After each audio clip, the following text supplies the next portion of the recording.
అందరికీ నమస్కారం. సంస్కృతి సంపద యూట్యూబ్ ఛానల్ తరపున అందరికీ స్వాగతం. శ్రీ లలితా సహస్రనామావళి సామాజిక దృక్పథం అనే శీర్షికలో శ్రీ బాలమురళి గారు ధారావాహిక ప్రసంగం చేస్తున్నారు. వారి ధారావాహిక ప్రసంగంలో ఈరోజు 95వ ప్రసంగం చేస్తున్నారు. శ్రీ బాలమురళి గారికి స్వాగతం. ధన్యవాదాలు సార్. ఆచార్య వెంకటేశ్వర్లు గారికి ధన్యవాదాలు తెలియజేస్తూ, అలాగే శ్రీ లలితా సహస్రనామ అవగాహనలో సామాజిక దృక్పథం అనే అంశంలో మనం యథాపూర్వం కొనసాగిస్తూ వీక్షకులందరికీ సాదరంగా ఆహ్వానం పలుకుతూ ముందుకు సాగిద్దాం. మనం ఇంతవరకు అమ్మవారి యొక్క నామాల్లో వాక్ స్వరూపిణిగా పరాపశ్యంతి మధ్యమ వైఖరి రూప అని మనం చెప్పుకున్నాం. వాక్ రూపాల్లో భక్త మానసహంసిక అని కూడా చెప్పుకున్నాం. అంటే వాగధీశ్వరిగా ఉంటూ నిర్మలమైన భక్తుల యొక్క మనస్సులలో హంసవలే విహరించేది. అంటే ఇక్కడ అర్థం ఏమిటి? భక్తుల మనస్సు నిర్మలంగా ఉంటే శ్వాస నిలకడ చెంది ధ్యానం అనేది ఏకాగ్రంగా ఒకే స్థానం మీద కేంద్రీకృతం అవుతుందన్నమాట. కామేశ్వర ప్రాణనాడి కృతజ్ఞ కామపూజిత. కామేశ్వర ప్రాణనాడి, కామేశ్వరుని యొక్క ప్రాణనాడి. కామేశ్వరుడు ఎవరు అంటే మన యొక్క వాక్, మన సంకల్పం, మన కోరిక సహస్రారంలో జనించి మూలాధారం ద్వారా మణిపూరం ద్వారా అనాహతం విశుద్ధి ఆజ్ఞాచక్రాలు చేరే మార్గాన్ని ప్రాణనాడి మార్గం అంటారు. అంతేకాకుండా కామేశ్వరునికి ప్రాణనాడి అయినటువంటిది అమ్మవారు శక్తి. శక్తి ప్రసారం జరిగేటువంటి ఈ మార్గాన్నే అంటే వాక్ ప్రసారం పరాపశ్యంతి మధ్యమ వైఖరి స్థాయిలలో జరిగేటటువంటి ప్రక్రియ మొత్తాన్ని సూచించేది ఈ నామం అన్నమాట. కృతజ్ఞ కామపూజిత. అమ్మవారు కృతజ్ఞ, తాను చేసేటటువంటి పని యొక్క పూర్తి లక్షణాన్ని, లక్ష్యాన్ని సమగ్రంగా అవగాహన కలిగి ఉండేది. మనం ఏ పని చేస్తున్నాం, ఆ పని యొక్క లక్ష్యం ఏమిటి, దాని ఫలితం ఏమిటి, ఎందుకు చేస్తున్నాం, ఇవి స్పష్టంగా మనం తెలుసుకోగలిగి ఉండాలి. అంటే మనకే ఒక స్పష్టత ఉండాలి మనం ఏం చేస్తున్నాం అనేది. అలా మనకు ఉన్నట్లయితే కృతజ్ఞులం అవుతాం. అంటే మనం చేసే పనిని మనం సంపూర్ణంగా అర్థం చేసుకున్న వాళ్ళం అవుతాం అన్నమాట. అమ్మవారు ఆమె ఏం చేస్తున్నదో ఆమెకి స్పష్టంగా తెలుసు, పూర్తిగా క్లారిటీ ఉందన్నమాట. ఏం చేస్తున్నది అమ్మవారు, తాను ఏం చేస్తున్నది, దాని వలన వచ్చే ఫలితం ఏమిటి, దాని తర్వాత చెయ్యబోయేటటువంటి ప్రణాళిక ఏ విధంగా ఉంటుంది, ఇవన్నీ కూడా చాలా పకడ్బందీగా వ్యూహంతో అమ్మవారు చేస్తుంది. కాబట్టి ఆమె కృతజ్ఞ. అంతేకాదు, తన భక్తుల పట్ల, తనను అర్చించే వారి పట్ల, వారి యొక్క పనులను, వారి యొక్క భక్తిని, వారి యొక్క సాధనలను తెలుసుకునేది. మనం ఏం పని చేస్తున్నామో తాను చేసే పని తనకు తెలియడమే కాదు, తన చుట్టూ చేరినటువంటి భక్తులు చేసే పనులు కూడా తెలుసుకునేది అని చెప్పుకోవాలి. అలాంటి భక్తుల్లో కామ పూజిత. కాములే ఎక్కువ ఉంటారు కదా. కామము అంటే కోరిక. భక్తులందరికీ కోరికలు ఉంటాయి. కాబట్టి మనం ఏదో ఒక కోరికతోనే కదా భగవంతుడి దగ్గరికి వెళతాం. అమ్మ పాదాలను ఆశ్రయించాము అంటే ఏదో ఒక కోరికతోనే మనం ఆశ్రయిస్తాం. అలాంటి శ్రీ లలితా పరాభట్టారి యొక్క పాదాలని మనం పట్టుకున్నప్పుడు ఆ అమ్మవారు మన చేత పూజింపబడుతుంది.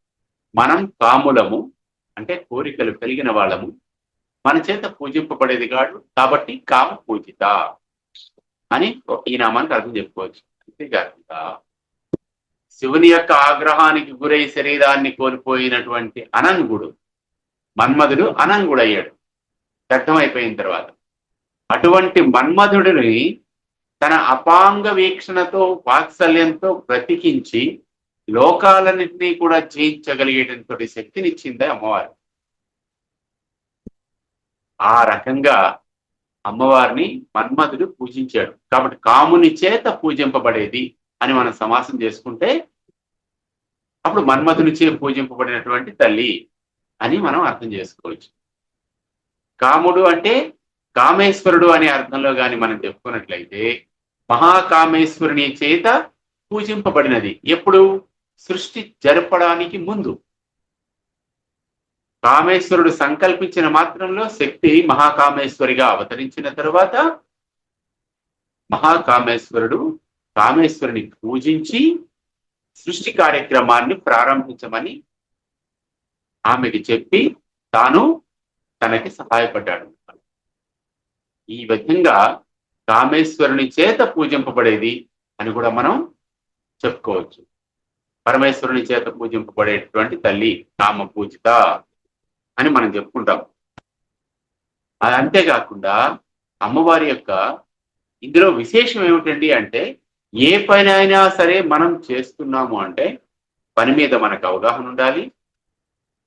అంతేకాకుండా చేసిన పని ఒక పూజ, ఒక సాధన, ఒక అర్చనలా చేయాలి. అంటే అంత శ్రద్ధ, అంతటి ఏకాగ్రత, అంతటి ఇంద్రియ నిగ్రహము మనకి ఉండాలన్నమాట. అన్ని పొందితే కానీ ఆత్మ పరమాత్మ యొక్క సంయోగం అనేది సాధ్యం కాదు. కాబట్టి ఆత్మలో ఉన్నటువంటి పరమాత్మని, మనలో ఉన్నటువంటి మనస్సులో ఉన్నటువంటి పరమాత్మనే మనలో ఉన్నటువంటి ఆత్మ ద్వారా మనం దర్శించడానికి చేసే ప్రయత్నం మనకి తెలిసి ఉండాలి స్పష్టంగా. కాబట్టి అది తెలిస్తే ఖచ్చితంగా అమ్మవారికి తెలుస్తుంది, ఆమె కృతజ్ఞ అవుతుంది, మనం చేసేటువంటి సాధనకి సపోర్ట్ చేస్తుంది అన్నమాట. మన సాధనకి సత్ఫలితాన్ని అందజేస్తుంది. శృంగార రస సంపూర్ణ అటువంటి అమ్మవారు ఎలా ఇస్తుంది మనకి కోరికల్ని అంటే ఆమె శృంగార రస సంపూర్ణ. నవరసాలలోని శృంగార రసం అనేది ఉత్కృష్టమైనది అని చెప్తారు. అంటే శృంగార రసము ద్వారా మనం పొందేటటువంటి ఆనందం అనేది అత్యంత అధికమైనది, బ్రహ్మానందముతో సమానమైనది అని చెప్తారు. ఎందేడెందము గందలించును ఆనందో బ్రహ్మటన్న అని వరోధుని మోహావేశంతో చెప్పినా సరే అందులో వాస్తవం ఉంది. ప్రవరాక్షుడు అంతటి వాడు సంసారి అయినా సరే తామరాకు మీద నీటి బొట్టు లాంటి వాడు గనక, ఇంద్రియ నిగ్రహం కలవాడు గనక చెప్పకు మిట్టి తుచ్చి సుఖములు మీసాలపై తినియాలని తిరస్కరిస్తారు. ఇక్కడ విషయం ఏమిటి అంటే ఏ రసమైతే శృంగార రసం అని మనం భావిస్తున్నామో ఆ శృంగార రసాన్ని శ్రీచక్రంలో ఉండేటువంటి నవావరణంలోని శృంగార రసాది దేవతల తన యొక్క అంశల రూపంలో నిలబెట్టి ఆ రసాన్ని, రస పోషణని అమ్మవారు చేస్తుంది. అందువలన అమ్మవారికి శృంగార రస సంపూర్ణ, శృంగ అర రస సంపూర్ణ. శృంగము అంటే కోణము, యాంగిల్ అన్నమాట. అర అంటే మూల, రసం అంటే నవరస సంబంధమైనటువంటి భావాలతో పూర్ణ అంటే సంపూర్ణమైనటువంటిది తల్లి. ఈ కోణాలు, శృంగాలు ఎక్కడున్నాయండి? మూలలోను శ్రీచక్రంలో ఉన్నాయి. శ్రీచక్రంలో బిందువుకి చుట్టుపక్కల కోణములు, త్రికోణములు, అలాగే ఏంటంటే మూలలు అన్నీ ఉన్నాయి. కాబట్టి శృంగ అర రస సంపూర్ణ. కాబట్టి ఈ మొత్తం శ్రీచక్రమంతా సంపూర్ణంగా నిండి ఉన్నటువంటి తల్లి అని మనం చెప్పుకోవచ్చు. శృంగార రస అనే దాన్ని కానీ పద విభజన చేస్తే శృంగములతోనూ మూలలతోనూ, శృంగములు అంటే కోణములు, మూలలతో పూర్ణముగా ఉన్నటువంటి, సంపూర్ణముగా వ్యాపించి ఉన్నటువంటిది,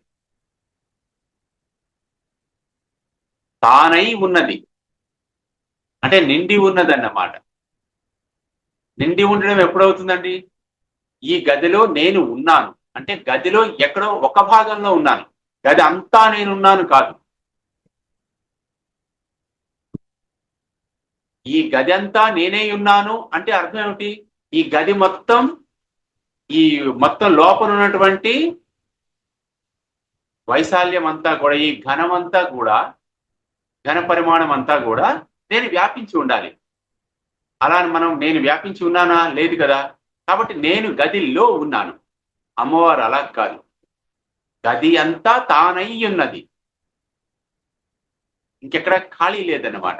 కాబట్టి అది వ్యాపించి ఉండుట, పూర్ణ, సంపూర్ణముగా. అందుకే పూర్ణమదం పూర్ణమిదం అంటాం. ఆమె సంపూర్ణమైనటువంటిది, మనల్ని కూడా సంపూర్ణమైనటువంటి వారిగా తయారు చేయడం కోసం ఎప్పుడూ కృషి చేస్తూ సంసిద్ధంగా ఉండేది. దేవ కార్య సముద్యత అనే భావం, ఆ మాట మనం జ్ఞాపకం తెచ్చుకోవాలి. ఇక్కడ దేవకార్యము అంటే దేవతల యొక్క కార్యం అని కాదు, సత్ఫలితాలను ఇచ్చేటువంటి సత్కార్యములు.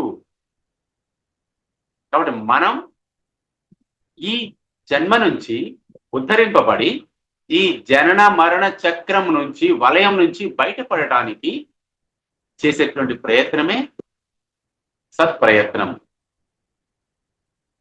అందుకోసం చేసేటటువంటి పనులన్నీ సత్కార్యములే. కాబట్టి అటువంటి సత్కార్యములు దేవకార్యములు అవుతాయన్నమాట.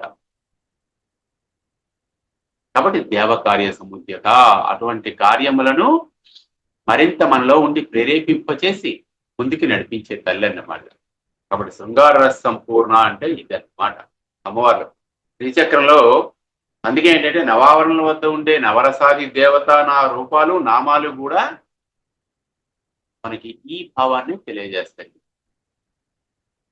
కాబట్టి బ్రహ్మానందంతో ఎల్లప్పుడూ నిండి ఉండేది అమ్మవారు అని అర్థం.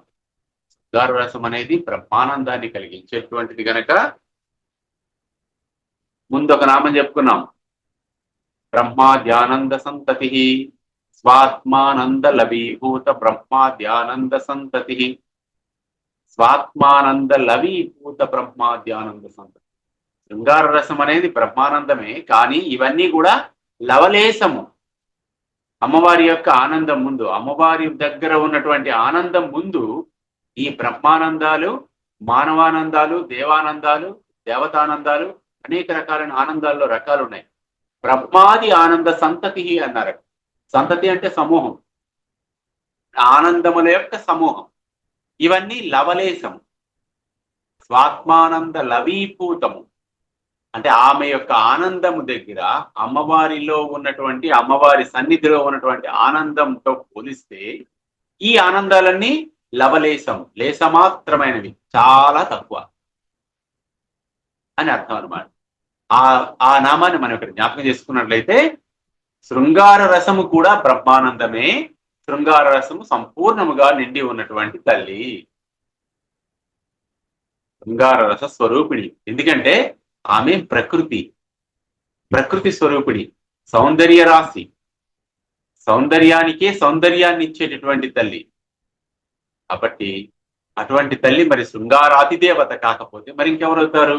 కాబట్టి సార్థకంగా శృంగార రస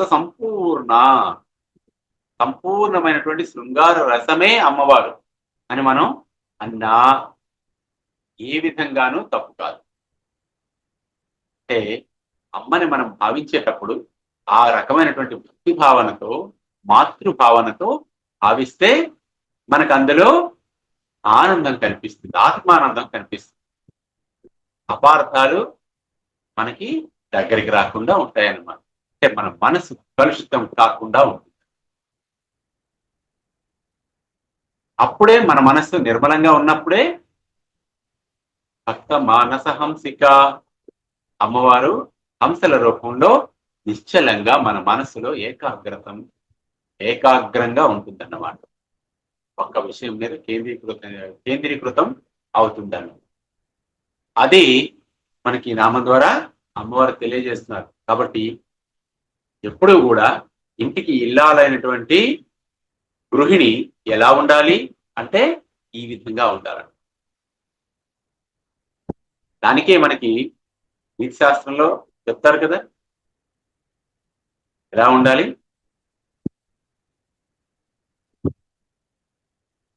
భోజనము చేసేటప్పుడు తల్లిలా ఉండాలి,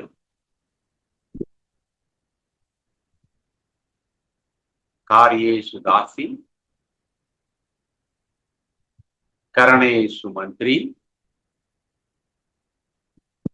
భోజ్యేషు మాత, శయనేషు రంభ.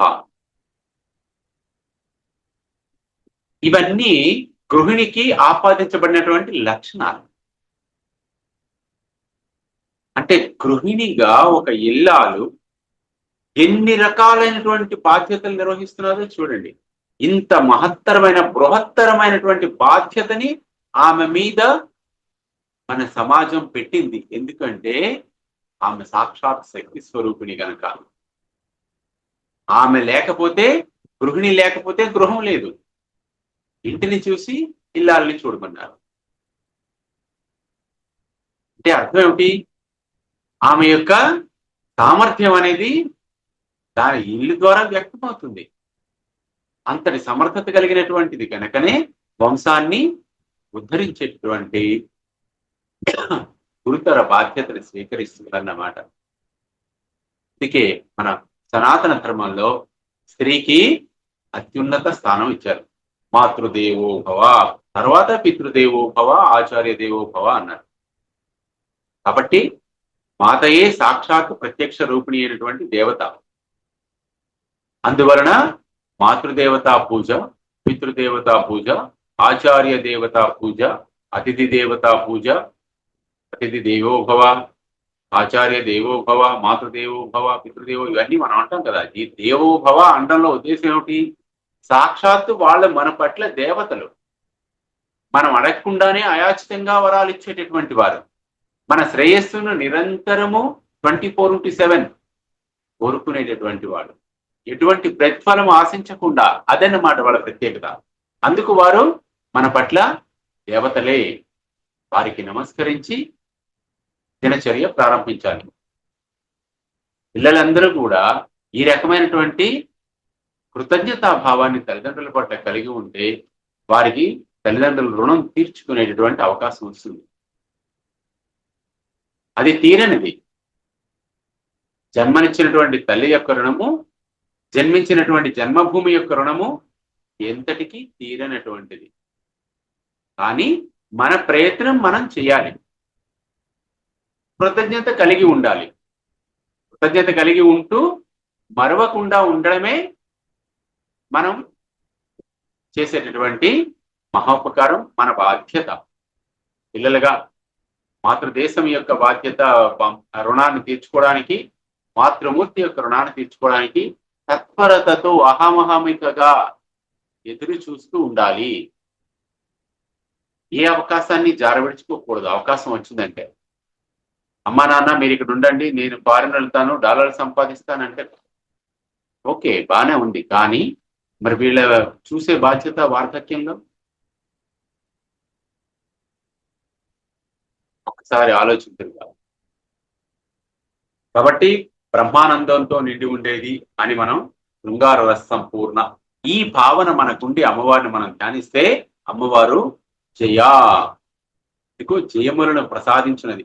ఏ కార్యం మనం తలుచుకున్నా సరే, ఏ పని మొదలుపెట్టినా సరే అపజయం అనేది మనకి రాకుండా విజయాలని మనకి అలవోకగా అందిస్తుంది అమ్మవారు అని మనం చెప్పుకుంటాం అన్నమాట. ఆమెకి అపజయం లేదు. ఆమెని ఆశ్రయించిన మనకు కూడా, భక్తులకు కూడా అపజయం అనేది ఉండదన్నమాట. జయాలే అందించేటువంటి తల్లి. అంతేకాకుండా ఇటువంటి తల్లి ఎక్కడుంటుందట? జాలంధర స్థిత. అంటే శ్రీచక్రంలో వసుకోణ దశారయుగ్మం అన్వస్త్రముల సమూహానికి జాలంధర పీఠం అనే సంకేతం ఉంది. అనాహత చక్ర స్థానంలో ఉంది. మూలాధారము, స్వాధిష్టానము, మణిపూరము, అనాహతము, విశుద్ధి. అంటే హృదయ స్థానంలో ఉండేటువంటి చక్రము అనాహత చక్రము. అనాహత చక్రంలో ఉండేటువంటి తల్లి జాలంధర స్థా, అది జాలంధర పీఠము అంటారు. జాలంధర పీఠము అండంలో ఉద్దేశం ఏంటంటే ఆ పీఠంపై అమ్మవారు ఆసీనురాలై ఉంటుందన్నమాట. అనాహతాబ్ద నిలయ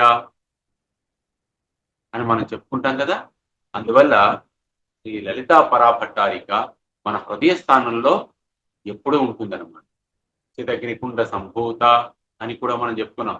అంటే అమ్మవారు ముఖ్యంగా మనలో ఆలోచనల్ని ప్రవేశపెట్టి సంకల్పాల్ని సఫలీకృతం చేయడానికి చేసేటువంటి అన్ని పనులు కూడా అమ్మవారు ఈ జాలంధర పీఠం మీద ఉండే చేస్తుంది. అది ఎక్కడ ఉంది అంటే మన అనాహత చక్రంలో ఉందన్నమాట. అంటే హృదయ స్థానంలో ఉన్నటువంటి షట్చక్రాల్లో హృదయ స్థానంలో ఉన్నటువంటి అనాహత చక్రంలో ఉంది.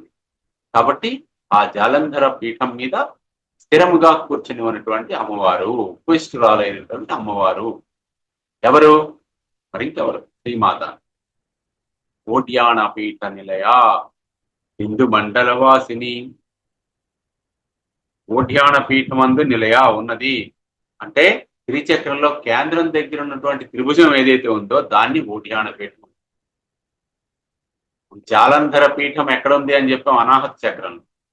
ఇప్పుడు శ్రీచక్రం గురించి మనం తీసుకున్నట్లయితే శ్రీచక్రంలో బిందువు తర్వాత బిందువు చుట్టూ పైన ఉన్నటువంటి బాహ్యం, బిందువుకి బాహ్యంగా ఉన్నటువంటి త్రికోణం ఏదైతే ఉందో దానిని ఓడ్యానము అంటారు, ఓడ్యాన పీఠము అంటారు. ఈ ఓడ్యాన పీఠం ఎక్కడుంది? మనలో ఆజ్ఞాచక్రంలో ఉంది. ఓడ్యాన పీఠ నిలయ ఆజ్ఞాచక్రం దగ్గర త్రికోణాకార రూపంలో ఉన్నటువంటి పీఠం మీద అమ్మవారు కూర్చుని ఉంటుందని. ఆజ్ఞాచక్రాంతరాళస్థ అని మనం చెప్పుకుంటాం కదా. కాబట్టి ఆజ్ఞాచక్రంలో ఉన్నటువంటి అమ్మవారే ఓడ్యాన పీఠ నిలయ. ఆమె పీఠమని ఓడ్యాన పీఠం అంటారు. అనాహత చక్రంలో ఉన్నటువంటి పీఠాన్ని జాలంధర పీఠం అంటారు. ఎడమ మోకాలు ఎడమ చంకలో బిగించి కుడికాలు జాపి కూర్చునే స్థితిని ఓడ్యాన బంధం అంటారు. ఇది ఒక ఆసనం. ఎడమ మోకాలు ఎడమ చంకలో బిగించి కుడికాలు జాపి కూర్చునే స్థితి. అంటే ఈ మోకాలు అనేది, మునుకు అనేది కరెక్ట్ గా ఇక్కడ మనకి ఎడమ చంకకు తగలాలన్నమాట. తగిలి ఈ కాలు తిన్నగా జాపి కూర్చోవాలి. అలా కూర్చున్నటువంటి స్థితిని ఓడ్యాన పీఠము అంటారు, ఓడ్యాన బంధం అంటారు. యోగి వేమన కూర్చునే స్థితికి దగ్గరగా ఉంటుంది. వేమన యోగి చూడండి కూర్చుంటాడు. ఆయన ఒక కాలు నిలువుగా చాచేసి ఇంకొక కాలేమో కరెక్ట్ గా ఈ చేతి దగ్గర పెట్టుకుంటాడు కదా, అలా అన్నమాట. అది ఓడ్యాన పీఠం అంటే, అలా కూర్చోడాలి. బిందు మండలవాసిని, ఇది మనకు తెలుసు. శ్రీచక్రంలో ఉన్నటువంటి బిందువు అమ్మవారి యొక్క నివాస స్థానం. బిందు మండలవాసిని నమః అని మనం ప్రార్థించాలి. ఈ బిందువు అనేది అనేకమైనటువంటి అర్థాల్లో సాంకేతిక అర్థాల్లో మనం చెప్పుకోవచ్చు. బిందువును పరివేష్టించి ఉండు స్థానము వాసిని వసించినది. అంటే శ్రీచక్రంలో కేంద్రగతమైన బిందువు సర్వానందాలకి కారణమైనది, సర్వ చక్రాలకి మాతృకా వర్ణాలకి కారణ స్వరూపమైనది. మాతృకా వర్ణ రూపిణి అని మనం చెప్పుకున్నాం కదా. మాతృకా వర్ణాలన్నీ కూడా అమ్మవారి దగ్గరే ఉద్భవించాయి అన్నమాట. స్వరాలు, వ్యంజనాలు అన్ని. ఇక్కడ వసించే అమ్మవారిని బిందు మండల వాసిని అంటారు. కాబట్టి మనలో బ్రహ్మరంధ్రానికి కిందుగా ఉండే చంద్రమండలాన్నే బిందు మండలం అంటారు. బ్రహ్మరంధ్రము అంటే ఇక్కడ ఈ మాడు దగ్గర. చిన్నపిల్లలకి ఇక్కడ ఇలా టచ్ చేస్తే మెత్తగా ఉంటుంది. మనకైతే ఇసుకలు గట్టిపడిపోయింది, కానీ వాళ్ళకి ఇక్కడ మెత్తగా ఉంటుంది అనమాట. అంతేకాకుండా ఇక్కడ చేయి పెడితే హృదయ స్పందన ఇక్కడ మనకి తగులుతూ ఉంటుంది. అంటే నాడి కొట్టుకోవడం ఇక్కడ మనకి పల్సేషన్ ఇక్కడ మనకి తెలుస్తుంది అనమాట. నాడీ స్పందన ఇక్కడ మనకి తెలుస్తూ ఉంటుంది. అది సహస్రారం అంటే బ్రహ్మరంధ్రం అంటే. ఆ బ్రహ్మరంధ్రానికి కింద నుండే చంద్రమండలాన్నే బిందు మండలము అంటారు. ఆ చంద్రమండలంలో ఉండేది అమ్మవారు చంద్రమండల వాసిని. సుధా సారాభివర్షిణి. ఆ చంద్రమండలంలో ఉన్నటువంటి అమ్మవారు అక్కడ ఉండి అమృత ధారల్ని వర్షింపచేస్తుందన్నమాట. అది పరమేశ్వర పరమేశ్వరి ఐక్యమైనటువంటి స్థితి. అప్పుడు సుధాధారలు అనేవి వర్షిస్తాయి అని చెప్తారు. కాబట్టి జాలంధర, ఓడ్యానపీఠ, బిందు మండలాలు సూచించే స్థానాలు వరుసగా ప్రేమకు, జ్ఞానానికి, ఆనందానికి నిలయాలు. ఇవే హృదయము, భూమధ్యము మరియు బ్రహ్మరంధ్రము ప్రాంతాలు. ప్రేమకు, ఆనందానికి, జ్ఞానానికి, ఆనందానికి అంటే హృదయంలో ఉన్నటువంటి జాలంధర పీఠం అనేది ప్రేమకు చిహ్నం.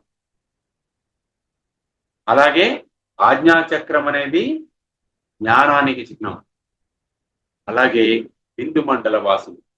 బిందు మండలం అనేది సహస్రార చక్రంలో ఉంటుంది కాబట్టి ఇది ఆనందానికి నిలయము, బ్రహ్మానందము. కాబట్టి హృదయము, భూమధ్యము, బ్రహ్మరంధ్రము అనేవి సచ్చిదానంద స్థితులుగా సమన్వయపరుచుకోవచ్చు. సత్, చిత్, ఆనందం. సత్, చిత్, ఆనందం అన్నమాట. సత్ అనేది హృదయము, చిత్ అనేది ఆజ్ఞాచక్రము, ఆనందం అనేది మనకి బ్రహ్మరంధ్రము. సచ్చిదానంద స్వరూపిణి. సచ్చిదానంద స్వరూపుడు ఎవరు?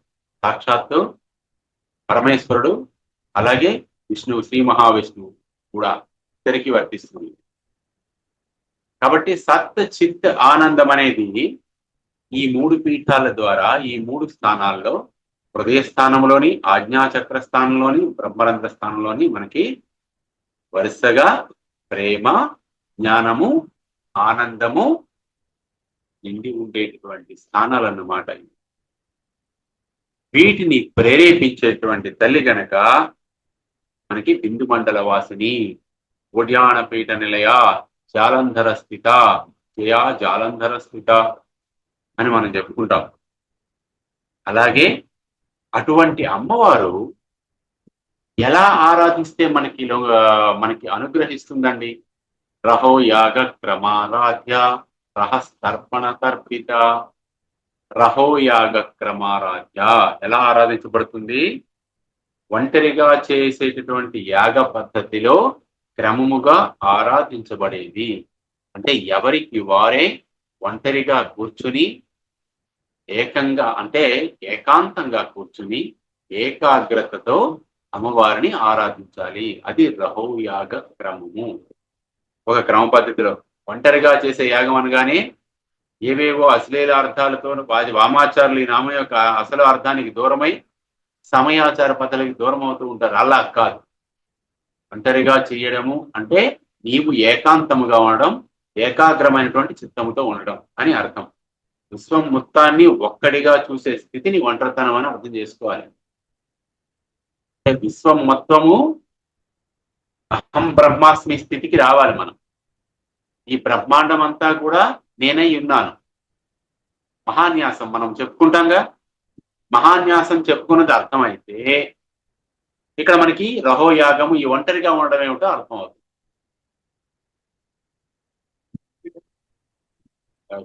రుద్రాభిషేకం చేసేటప్పుడు మహాన్యాసం చేస్తాం కదా. అంటే అర్థం ఏంటి? విశ్వం అంతటిని నీ యొక్క శరీరముగా భావించాలి. అంటే నీ శరీరమే ఈ విశ్వం అని భావించటం. కాబట్టి విశ్వం నీ శరీరంలో ఉంటే ప్రతి భాగాన్ని, విశ్వానిలో ఉన్నటువంటి ప్రతి ఒక్క కోణానికి, ప్రతి ఒక్క భాగానికి న్యాసము చేయుట, విడిచిపెట్టుట. అంటే అర్థం ఏమిటి? నీ శరీరంలో ఉండే ప్రతి అంచు, ప్రతి మూల, ప్రతి కోణము, ప్రతి పార్శ్వము విశ్వం యొక్క పార్శ్వములుగా, విశ్వం యొక్క కోణాలుగా మనం అర్థం చేసుకుంటే అది మహాన్యాసం. అటువంటి మహాన్యాసం స్థితిలో యోగ సాధన చేసేటువంటి వాడు చేసేదే రహోయాగము. అంటే ఏకాంతముగా కూర్చుని ఏకాగ్ర చిత్తంతో ఒకే లక్ష్యంతో అమ్మ యొక్క పదాలని అర్చించినటువంటి వారు అమ్మ యొక్క కరుణకి పాత్రలవుతారు అని రహోయగ క్రమారాధ్యాయ నమః. అటువంటి వారి చేత ఆరాధింపబడేటువంటి తల్లి గనక అలా ఆరాధిస్తే వెంటనే అమ్మవారి యొక్క అనుగ్రహానికి మనం పాత్రం అవుతాం అన్నమాట. శ్రీమాత్రే నమః. శ్రీ గురుభ్యో నమః. స్వస్తి.